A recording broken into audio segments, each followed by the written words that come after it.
여러분 안녕하십니까, 아이구루입니다. 오늘은 짝눈인 경우가 왜 위험한 것인지에 대해서 좀 더 단순한 측면으로 설명드려 보도록 하겠습니다. 제 고객 중에 어떤 어르신이 계신데 이쪽 눈이 완전히 안 보입니다. 그냥 반맹이죠. 맹이라는 거는 완전히 안 보이는 거고, 반맹이라는 거는 빛이라도 흐릿하게 보이는 걸 말하는 것이죠. 이쪽 눈만 가지고 살았는데 한 번은 벌집이 있었어요. 그 벌집을 제거하기 위해서 조치를 취하다가 벌이 눈을 쏴버렸습니다. 그런데 반맹인 눈을 쐈으면 좋을 거 아닙니까? 성한 눈을 쏴버렸어요. 두 눈 다 반맹인 상태가 되어버린 그런 고객이 계셨습니다. 항상 예측이질을 하다가 눈을 다쳤다 이럴 때 좋은 쪽 눈을 다치는 경우가 많아요. 안 질환이 생긴다라고 할 때도 좋은 쪽 눈이 질환이 생깁니다. 희한하죠. 왜 그럴까 많은 생각을 했는데, 아무래도 많이 사용하니까. 이쪽 눈이 반맹이면 아무래도 이쪽 눈이 보니까 이쪽 눈이 앞으로 나아갈 것이고 마지막 순간까지 눈을 뜨고 있겠죠. 좀 더 사용을 많이 하는 눈이 사고를 당하게 되는 거 아닐까. 성한 눈이 다치거나 질환에 걸리는 경우가 많다는 것입니다. 그런 댓글이 많더라고요. 이쪽은 1.0이고 이쪽은 0.3 혹은 0.4여서 생활하는 데는 지장이 없는데 이걸 조치를 취해야 되느냐? 당연히 조치를 취해야 됩니다. 왜냐하면 안 좋은 쪽 눈을 살려놔야 좋은 쪽 눈이 혹시 불의의 사고를 당했을 때 이쪽 눈을 사용할 거 아닙니까? 이쪽 눈이 불의의 사고를 당하거나 심각한 질환이 걸려서 반맹이 되거나 어떤 경우가 있을 수 있지 않습니까? 그럴 때는 이쪽 눈을 사용해야 된다는 것입니다. 막상 사용하려고 보니까 0.3밖에 안 나와요. 안경을 써서 1.0이 나오면 다행인데 너무 방치를 해둬가지고 약시가 돼버렸어요. 도수를 아무리 넣어도 도수빨을 안 받아요. 약을 먹어도 약빨을 안 받으면 문제가 되지 않습니까? 항생제가 나와가지고 사람들이 많은 혜택을 보고 애들도 콜록콜록 심하게 하고 노란 콧물 나오고 하면은 항생제 처방을 해주잖아요. 그러면 한 3일 먹으면 낫고 기적의 약이다 라는 생각을 하고 우리가 살아왔는데, 인류가 슈퍼박테리아도 나오고 그래가지고 항생제가 듣지 않는 이런 시대가 점점 다가오고 있지 않습니까? 내성이 생기니까. 항생제가 듣지 않는 시대를 우리 인류가 대비해야 된다라는 발표를 오바마 대통령이 하는 것을 봤거든요. 뭔가 약이 듣지 않는다, 이거는 정말 위험한 거죠.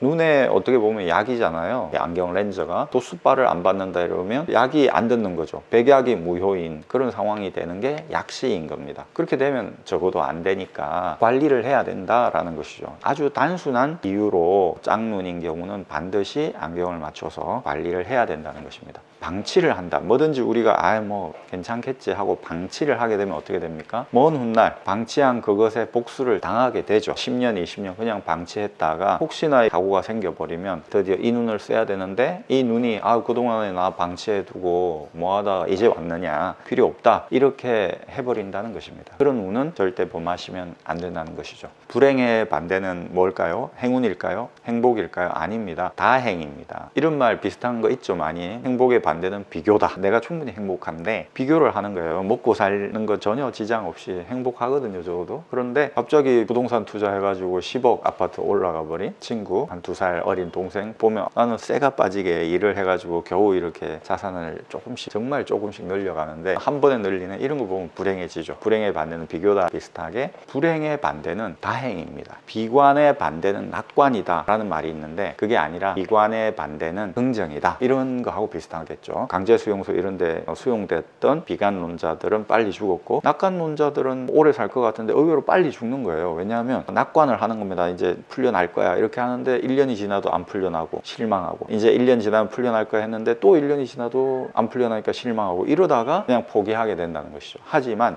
긍정론자들은 다행이다 라고 생각하는 사람이겠죠. 이런 사람들은 비교를 하지 않는 거죠. 비교를 하면 요 정도밖에 없는데 비교를 안 하면 요 작은 것도 다행이다, 요 정도 가지고 있어서 라고 생각할 거 아닙니까? 다 연결되는 거죠. 비교하지 않는 것, 다행이라고 생각하는 것, 긍정론자인 것. 긍정주의자들은 뭐 그래도 죽이라도 주니까 연명은 할 수 있겠다, 다행이다. 고기 먹는 사람들하고 비교할 필요가 뭐 있어, 나는 죽만 먹어도 돼, 이렇게 되는 것이죠. 긍정주의자가 돼야 된다. 자, 긍정주의자가 된다면 한쪽 눈이 안 좋은 이런 상황도 받아들입니다. 무슨 얘기냐 하면, 긍정주의자는 사고가 날 수 있다, 사고 안 날 거야 라고 생각하는 건 뭐죠? 낙관주의자죠. 근거 없는 자신감입니다. 그건 안 되는 거죠. 사고가 날 수 있어 라는 걸 받아들이는 거죠, 현실을 그대로. 그러면서도 사고가 난다 하더라도 거기에 대한 대비책, 대책이 있어야 되겠다, 플랜 B가 있어야 되겠다 라는 생각을 하는 사람들이 긍정론자들이죠. 다행이다, 한쪽 눈을 다쳤지만 한쪽 눈이 있으니까 안경 쓰면 되지 라는 생각을 하는 거죠. 양쪽 눈 다 있는 사람과 비교하면 가슴 아프지만 그래도 한쪽 눈만 있는 게 어디야, 비교하지 말자 라는 생각을 한다는 것이죠. 여러분, 긍정론자가 되셔가지고 반드시 이 한쪽 눈을 지킬 생각을 해야 됩니다. 저는 오토바이를 좋아해서 오토바이를 가끔 타는데 요즘 바빠서 못하지만 오토바이를 탈 때 반드시 헬멧을 착용을 하죠. 오토바이를 타다가 나는 절대 사고 안 날 거야, 그런 오만한 생각을 하면 절대 안 되는 거거든요. 내가 넘어지더라도 크게 사고를 당하더라도 머리만 안전하게 지키면 목숨은 지킬 수 있으니까 헬멧은 반드시 써야 된다라는 생각을 하는 거죠. 그게 긍정론자의 마인드죠. 비관론자는, 제 아는 분은 자전거도 안 타는 분이 계세요. 자전거 타면 오토바이 타고 싶고 이렇게 되다 보면 사고가 필연적으로 오니까 아예 자전거도 안 탈래, 이런 분이 계십니다. 낙관론자는 뭐 오토바이 괜찮아, 사고 없어 하면서 헬멧 벗고 타는 사람. 그렇지만 긍정론자는 위험한 오토바이를 타지만 헬멧을 반드시 착용한다는 것이죠. 어떻게 보면 헬멧에 해당하는 안경, 약시로 가면 안 되니까 반드시 착용하시면서 짝눈을 관리를 해줘야 된다는 것입니다. 여러분, 감사합니다. 아이구루였습니다. 또 찾아뵙겠습니다. 구독해주신 여러분 대단히 감사합니다.